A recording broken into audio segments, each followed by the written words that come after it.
I just the whole CWD thing, like it really throws a monkey wrench into Oh like yeah, pure breeding, right?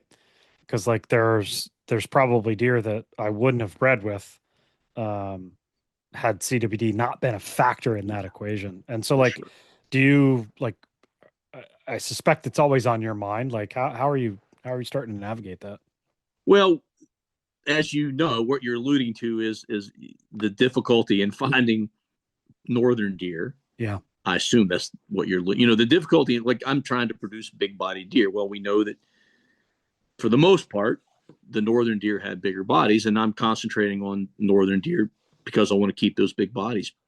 It's very difficult to find northern deer that are truly clean and typical deer that look like Mother Nature intended, that are also SS, that are also below the cutoff for breeding values. You can go to any random farm in Texas and probably find more typical deer with SS markers and really deep low breeding values than you can go all over the north.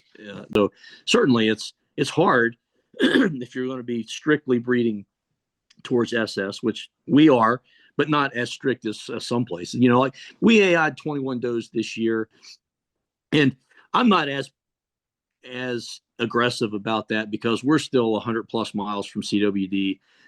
As you said, the West Virginia is pretty lenient as far as even if it were to show up. Yeah, even if it were to show up here, it wouldn't be the end of the world. And even if it were the end of the deer farming world for me, it's a hobby, right? It's not going to affect my income at all. So